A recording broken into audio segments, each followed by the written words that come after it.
tal? ¿Cómo están? Buenas noches. Bien, vamos a, como dijo Elías, a abrir en el libro de Primera de Samuel. Vamos a leer desde el capítulo 11. Son 15 versículos nada más, así que va a ser fácil, vamos a decir, la lectura. Esperemos que el contenido Dios nos hable, Dios nos muestre qué es lo que quiere decirnos. Para poder entender qué es lo que pasa en el capítulo 11, es necesario irnos al jueves pasado, nos hablaba Sebastián, y irnos al capítulo 10, versículos 26 y 27. Así que si están en el 11, bien, buenísimo, vamos a ir unos versículos atrás a los versículos 26 y 27 del capítulo 10. Dice la palabra de Dios en 1 Samuel 10, 26. Y envió Samuel a todo el pueblo, cada uno a su casa. Saúl también se fue a su casa en Gabá.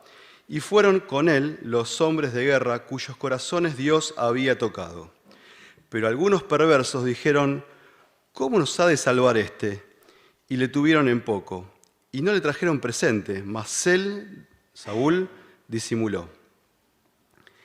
Solo para entender un poquito el contexto, habíamos visto que Saúl fue ungido rey de una manera muy especial. No sé si recordamos lo que había sucedido. De golpe Saúl aparece en medio de un lugar, de un carro escondido.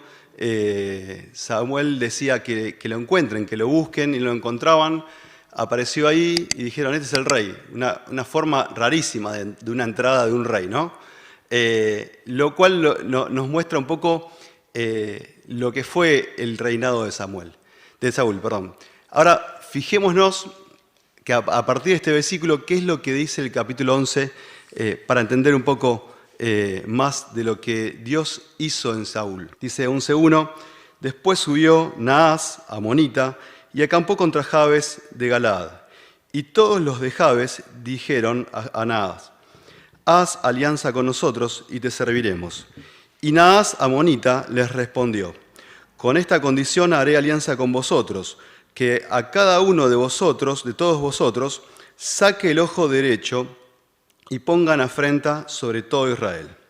Entonces los ancianos de Jabes le dijeron, danos 7 días para que enviemos mensajeros por todo el territorio de Israel. Y si no hay nadie que nos defienda, saldremos a ti. Llegando los mensajeros a Gabá de Saúl, dijeron estas palabras en oídos del pueblo. Y todo el pueblo alzó su voz y lloró. He aquí Saúl que venía del campo tras los bueyes, y dijo Saúl, ¿qué tiene el pueblo que llora? Y le contaron las palabras de los hombres de Jabes. Al oír Saúl estas palabras, el Espíritu de Dios vino sobre él con poder. Y él se encendió en ira en gran manera, y tomando un par de bueyes, los cortó en trozos y los envió a todo el territorio de Israel por medio de mensajeros diciendo, así se hará con los bueyes del que no saliere en pos de Saúl y en pos de Samuel.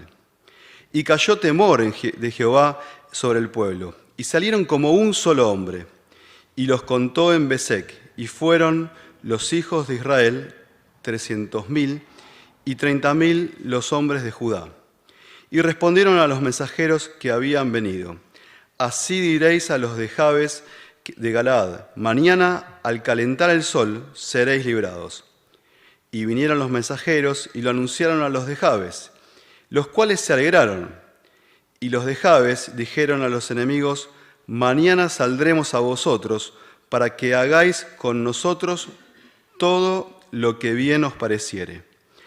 Aconteció que al día siguiente dispuso Saúl al pueblo en 3 compañías y entraron en medio del campamento a la vigilia de la mañana e hirieron a los amonitas hasta que el día calentó. Y los que quedaron fueron dispersos de tal manera que no quedaron 2 de ellos juntos. El pueblo entonces dijo a Samuel, ¿quiénes son los que decían, ha de reinar Saúl sobre nosotros?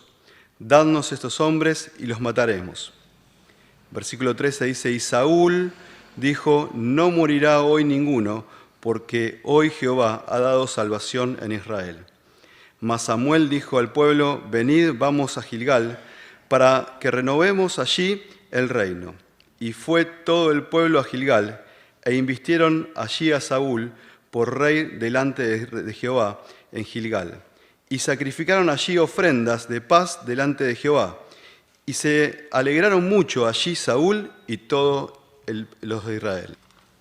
Así como les decía recién, para poder entender este capítulo 11, que nos habla de la primera victoria que Saúl tiene como rey, había que entender qué es lo que pasaba o había pasado en el capítulo anterior, por lo menos en esos 2 versículos que leímos. Y vemos a un Saúl que está viniendo o creciendo como rey, ¿sí?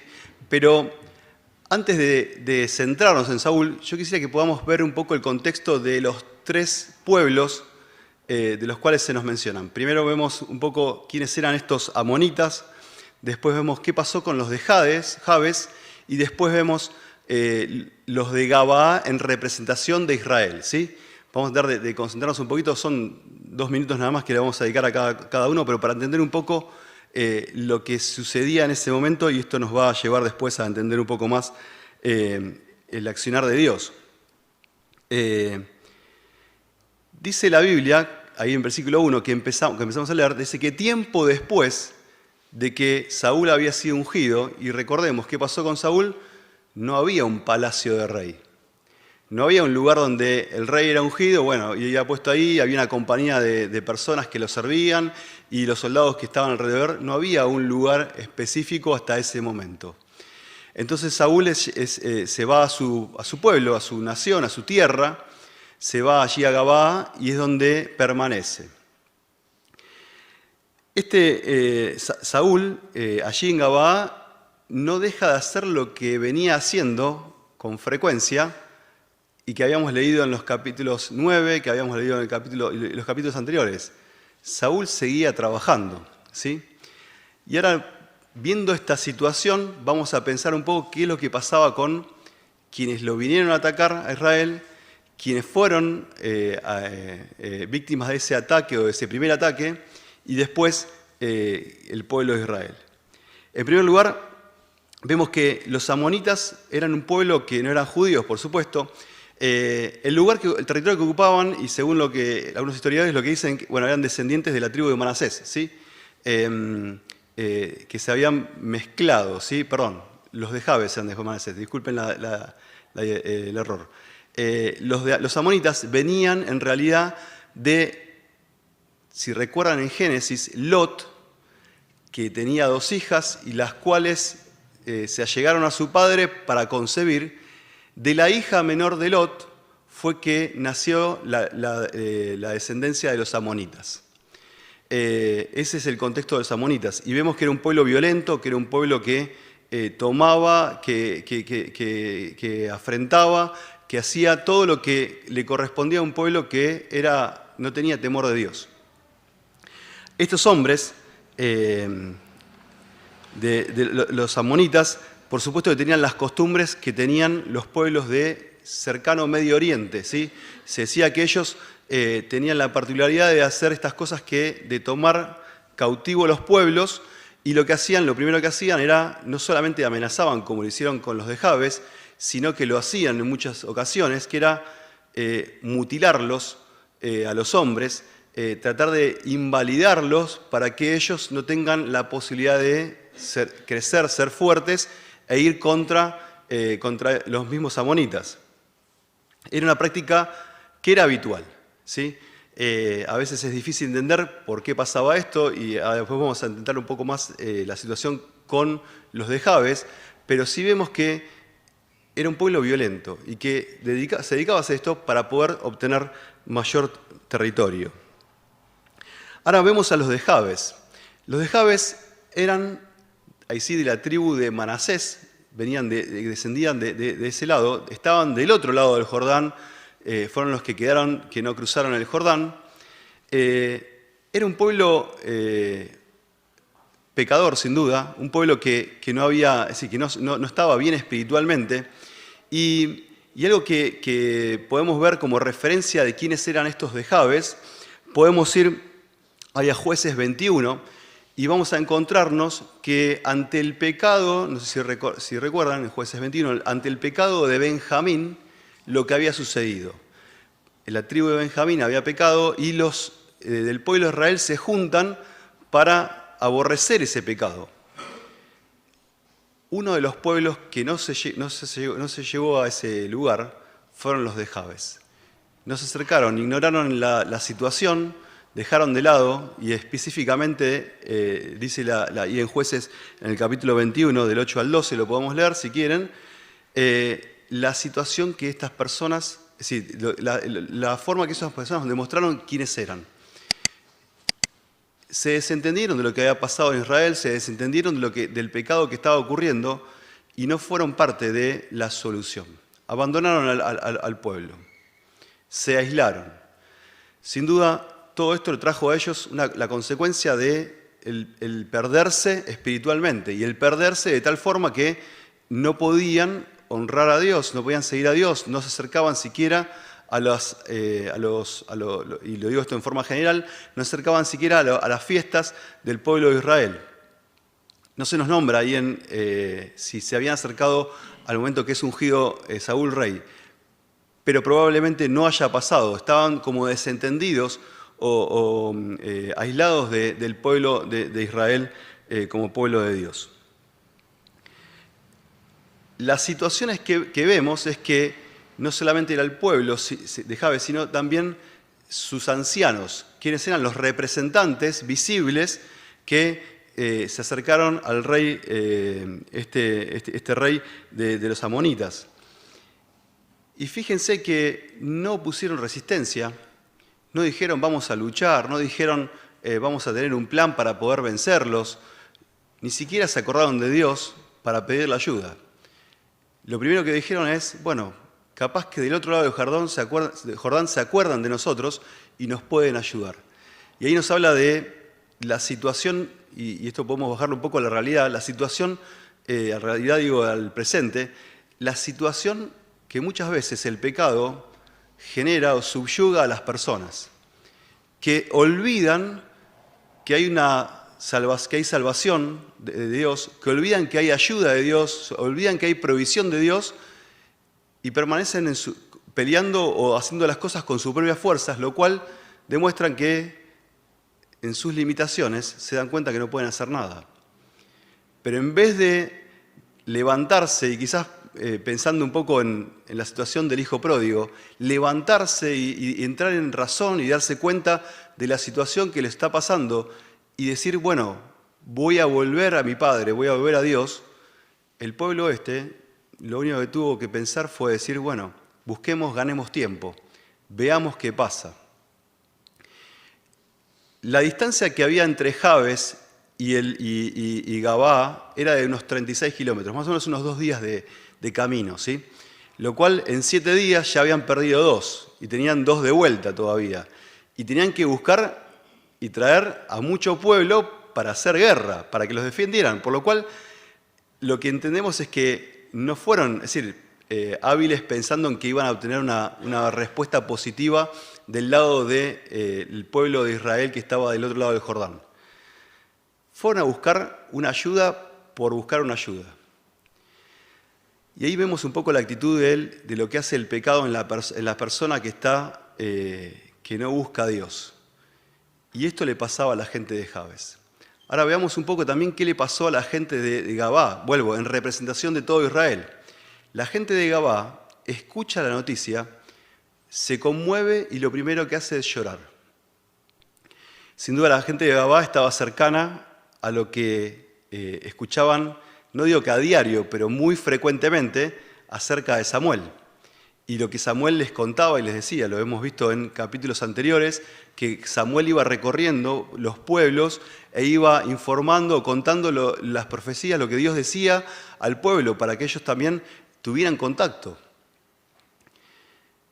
Y el pueblo lloró, una actitud sin duda de temor, una actitud de darse cuenta de la situación, de lo que estaba pasando. Y eso puede pasar, sin duda puede pasar que a las personas nos pase eso. Ahora, fíjense que a nadie en ese entorno se le ocurrió pensar, bueno, lloramos, estamos tristes, los amonitas nos van a atacar y nos van a sacar territorio y van a hacer esto con nuestros hermanos, busquemos a Dios. Pero tampoco la idea llegó de ahí. Tampoco llegó la idea de buscar a Dios ante una situación extrema como esta. Los de Gabá tampoco buscaron a Dios. Pero leemos lo que pasó después, ahí en los versículos siguientes. Vemos a un Saúl, rey, que estaba ¿en dónde? Estaba con los bueyes. ¿Y de dónde venía? Del campo. Casi que cayó de casualidad por ahí, ¿no? Porque estaba trabajando en el campo. Habitualmente cuando pasaba esto no es que se quedaban, iban y volvían en el día. Habitualmente estaban en un día y pico, 2 días, 3 días, a veces más. Lo cual, es decir, es una situación que Dios evidentemente había preparado. Y llegando Saúl, escucha al pueblo la situación que estaba sucediendo.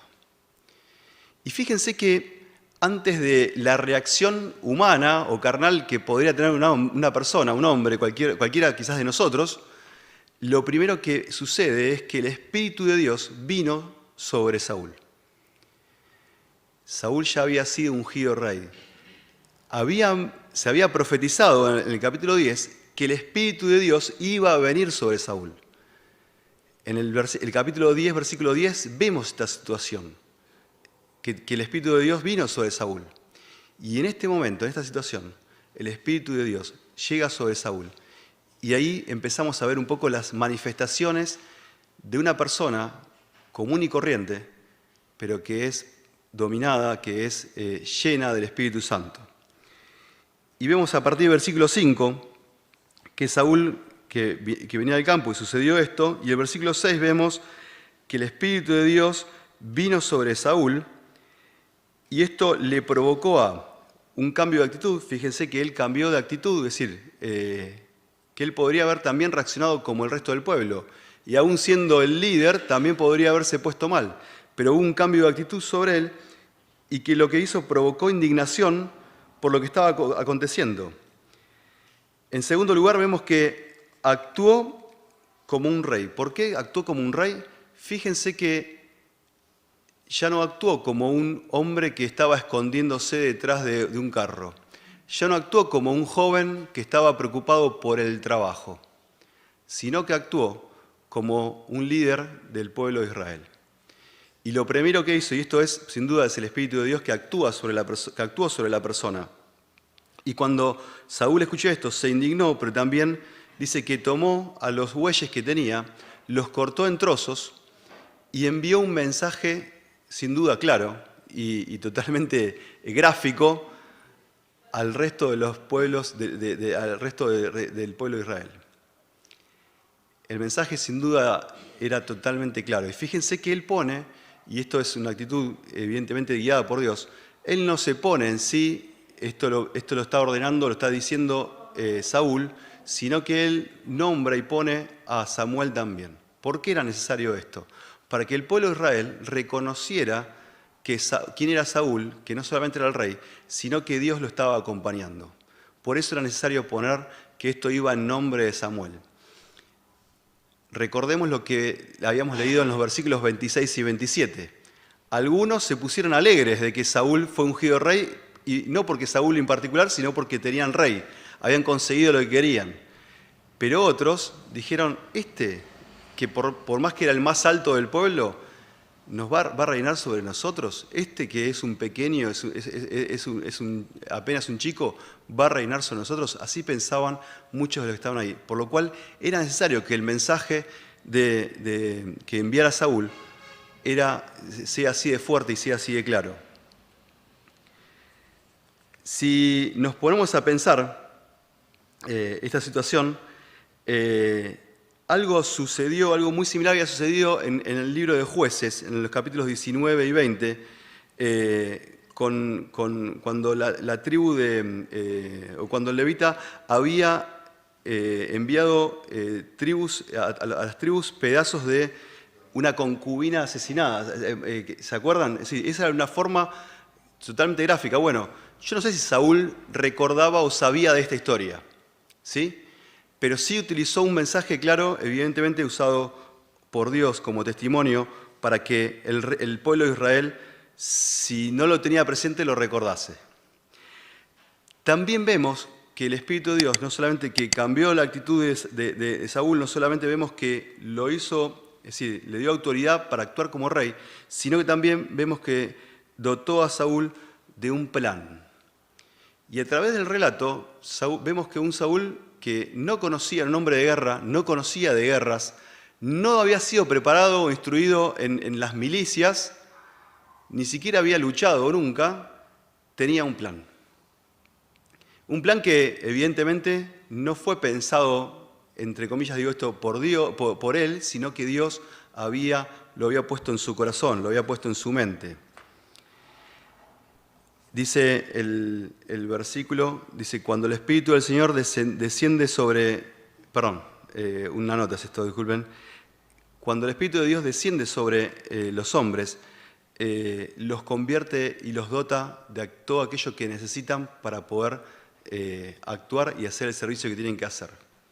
Fíjense que un hombre como Saúl, que no conocía, era un experto en esto, probablemente sabía mucho de campo, entendemos que conocía mucho de animales, pero no tenía idea lo que era un ejército.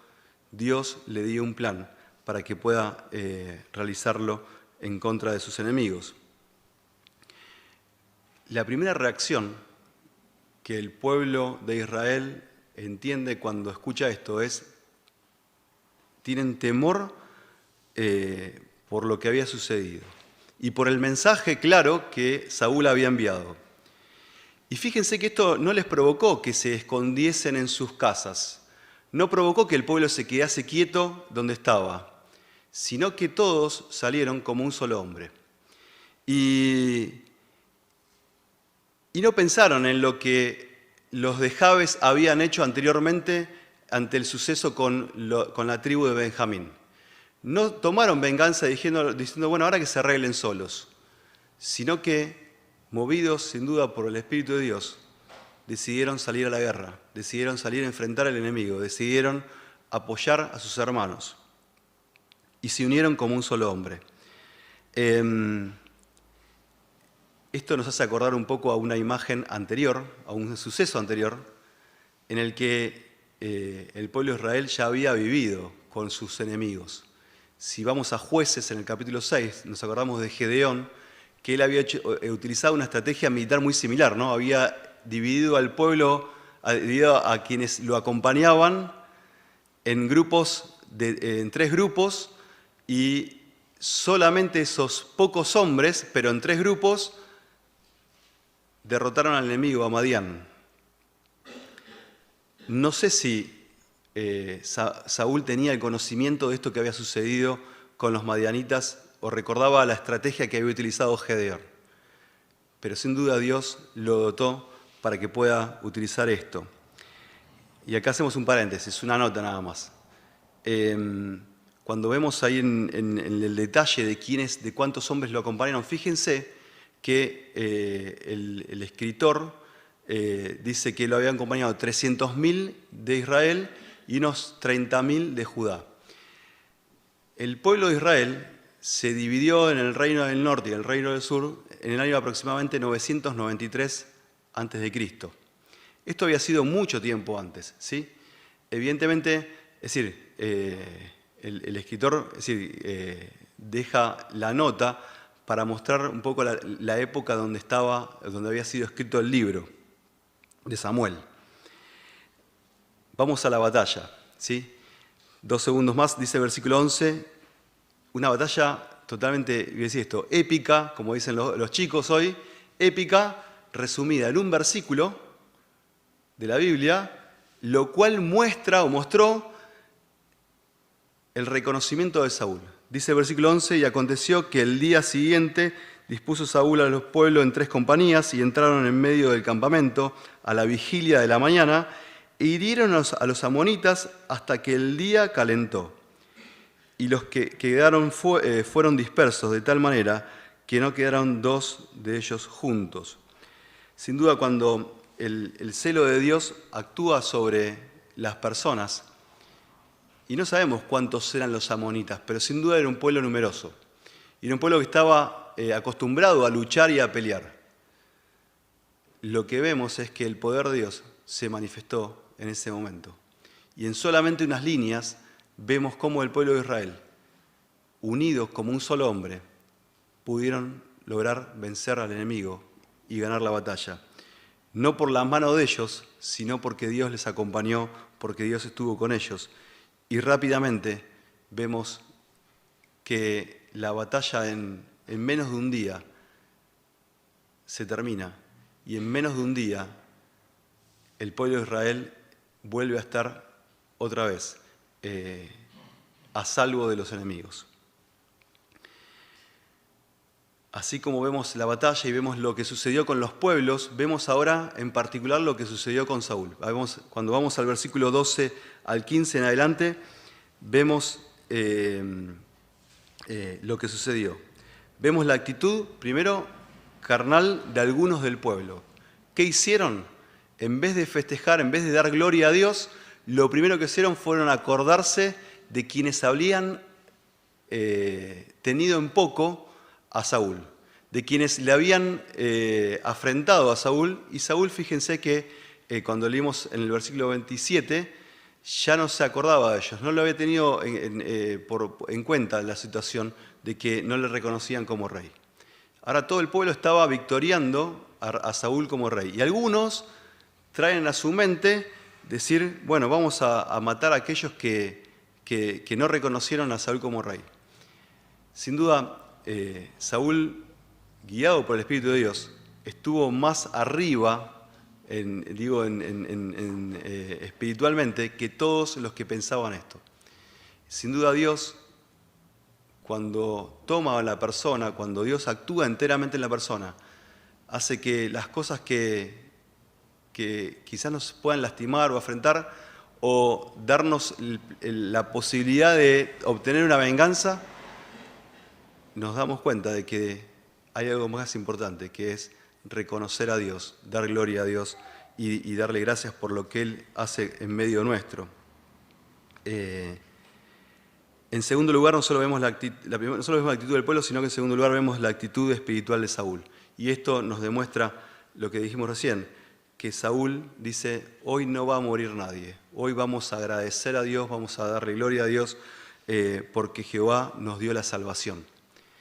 Y esto nos muestra una persona que, guiada por el Espíritu, no pensó en el pasado, no pensó en la situación adversa, sino que pensó en dar gloria a Dios, buscó ir hacia adelante. Por supuesto que el Saúl que vemos en este capítulo y en este acontecimiento no es el mismo Saúl que vemos más adelante, ¿no? En el trato con David, en las situaciones que genera, inclusive que hasta llega al Espíritu de Dios a apartarse de Saúl. Pero sí vemos que en este momento puntual de la historia de Saúl, vemos que actúa conforme a la voluntad de Dios. Y fíjense que esto conlleva, el haber actuado según la voluntad de Dios, conlleva a que Saúl es reconocido en Gilgal como el rey que el pueblo de Israel estaba deseando ver. Samuel aprovecha esta situación y dice, bueno, vamos a adorar a Dios. Y van a este lugar Gilgal, no muy lejos de ahí de Gabaa, y el pueblo de Israel se reúne para dar un sacrificio, hacer un sacrificio de paz, se reúne para darle gloria a Dios y reconocer a Saúl como rey. Esta situación nos muestra una vez más la victoria, no de mano de los hombres, sino de la mano de Dios sobre los hombres. Vamos a ver solo un par de conclusiones. Vemos a los de Jabes como hombres pecadores, ya vencidos, los cuales sin duda, en vez de buscar la presencia de Dios, en vez de buscar a Dios, buscan zafar de la situación, buscan dilatar el tiempo, buscan alejar el tiempo, pero esto no les lleva a nada. Vemos a Saúl, un hombre humilde, y lo ponemos en el contexto que leímos del capítulo 11, un hombre humilde que decide seguir a Dios y decide sujetarse bajo la poderosa mano de Dios y decide dejar que Dios pueda obrar sobre él. Y vemos que ante un problema tan importante, tan difícil, para un hombre inexperto como Saúl, solo lo pudo resolver porque Dios estaba con él, porque el Espíritu de Dios vino sobre él, porque pudo actuar conforme a lo que Dios había planeado. Y esto nos muestra lo que dice ahí en Primera de Pedro, en el capítulo 5, versículo 6, dice: humillaos bajo la poderosa mano de Dios, para que Él os exalte cuando fuere tiempo. Saúl había sido reconocido no mucho tiempo atrás como rey, pero nadie le daba el reconocimiento. Cuando Saúl decidió ponerse bajo la poderosa mano de Dios, fue allí que pudo vencer al enemigo y pudo ser reconocido. No por sus capacidades, no por quién era, sino porque Dios quiso que sea así. Y Dios fue el que lo exaltó.